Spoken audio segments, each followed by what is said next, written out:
Hello, you Midas Mighty. Harry Litman of Talking Feds here with a reaction to the Department of Justice's 36-page filing in the district court down in Florida coming out of the Mar-a-Lago search.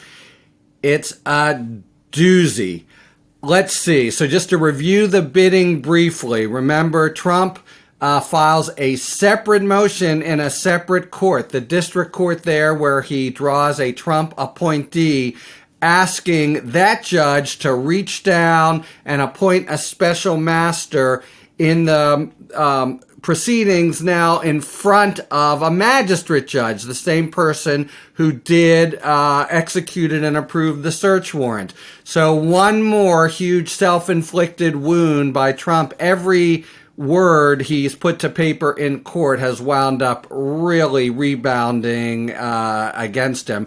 Here, the Department of Justice was able to come in and say, "Oh, you new judge, you don't know anything about the case. Let us give you some facts," and proceed to just mop up the floor with Trump on the facts that, strictly speaking, might not have been that relevant to the legal issue before the court, which I'll get to in a moment. But just to put, this gets with every filing more and more clear.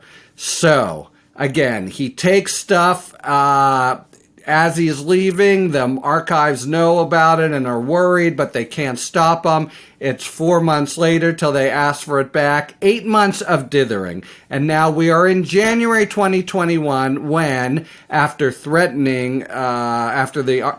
archives threatens to inform Congress, he gives them 15 boxes. And to their horror, they find that it's not just keepsakes and tchotchkes, but rather all kinds of classified documents, or at least what seems like a profusion then.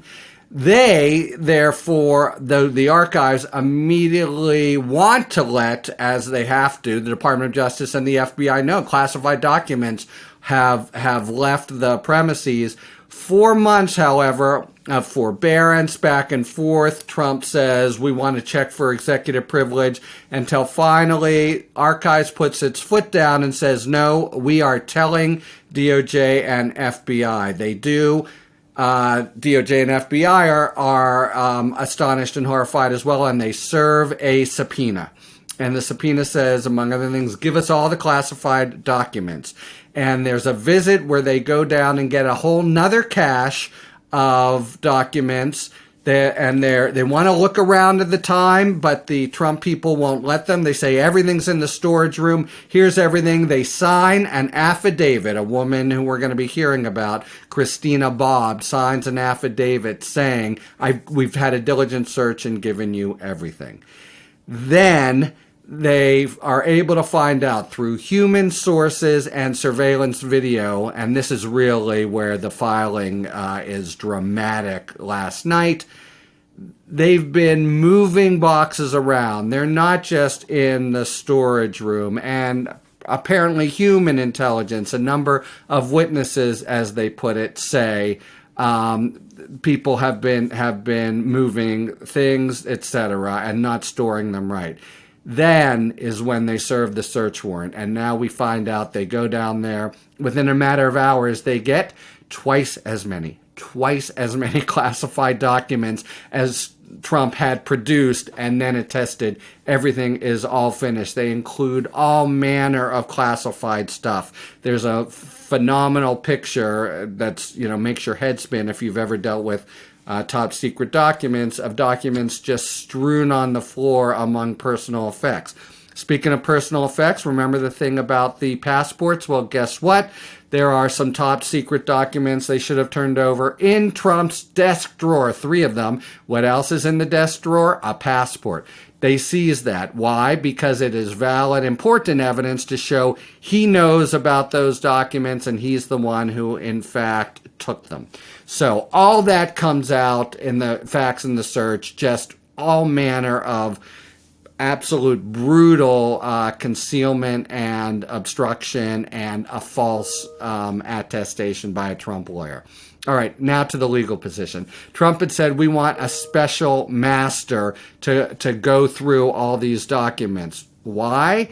Well, this was his attempt to try to say maybe there's executive privilege here, and the department very firmly said there's no possible executive privilege here. We know that for many reasons. I've talked to you about that in previous recordings.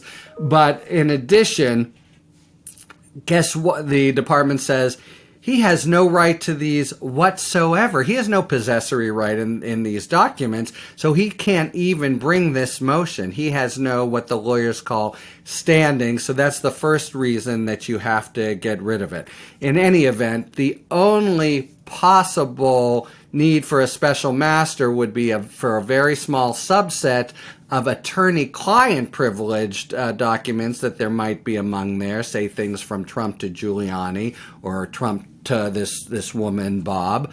And those, it took him 2 weeks to bring the motion, and we've already been through them. So, there's really nothing to be done except just decide whether, and the magistrate judge can do that, call balls and strikes. Are they privileged or are they not? If they're privileged, the trial team, the people who will be prosecuting, will never see them because that's what the taint team does. It keeps them from those guys. And if it makes a mistake, it's the consequences are severe for the Department of Justice. You cannot participate in the case. I was on a trial team. This is the Rodney King case, actually, and we had a taint team siphoning or filtering out everything, and we couldn't even read the newspapers until they had been through it. DOJ takes this incredibly seriously. So anyway, for all these reasons, they wind up saying politely, there's nothing for you to do here, Judge. And it'll be very interesting to see what she does tomorrow, because she had kind of gotten out ahead of her skis and said she's issued an order inclined to appoint a special master, which is a funny thing for a judge to do without having seen the papers. Maybe she does it now, but only for that little sheaf of attorney-client privilege materials. It's really unnecessary, useless even, but it's a face-saving measure that would do no harm. The number one thing is that she can't revive Trump's arguments about executive privilege somehow applying. That would really torpedo pretty much the whole case and investigation. Oh, it would also, of course, as the DOJ told the court, really endanger the national security, because we are right now about the business of doing a national security review for damage.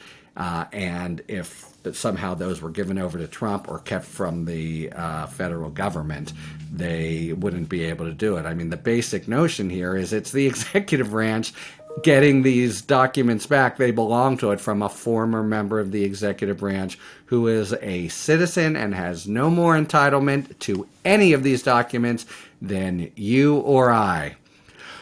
All right. All in all, the net effect of these filings and responses from the Department of Justice has been to make the Trump's course of conduct look really, really bad, and to make the prospect of an indictment seem more concrete to people out in the field. We'll see what develops now. If he's smart and shuts up, things really will be kind of quiet while the DOJ investigates. If he agitates more and files things in court, likely as not, they rebound against him, as all these have. There you have it, Meidas Mighty, Harry Litman of Talking Feds. We've got our own YouTube channel now, by the way. You can check us out. There'll be, I think, plenty more developments before this whole episode is over and done. And when the next one comes, I'll be looking to talk to you and give my reaction. Until that time, talk to you later. MeidasTouch is unapologetically pro-democracy, and look, we know you are too. So please make sure you check out our best-selling shirt and our best-selling gear, the unapologetically pro-democracy gear. And hey, while you're at it, make sure you check out my favorite shirt and one of our most famous designs. It wasn't rigged, you're just a loser. At store.meidastouch.com. That's store.meidastouch.com.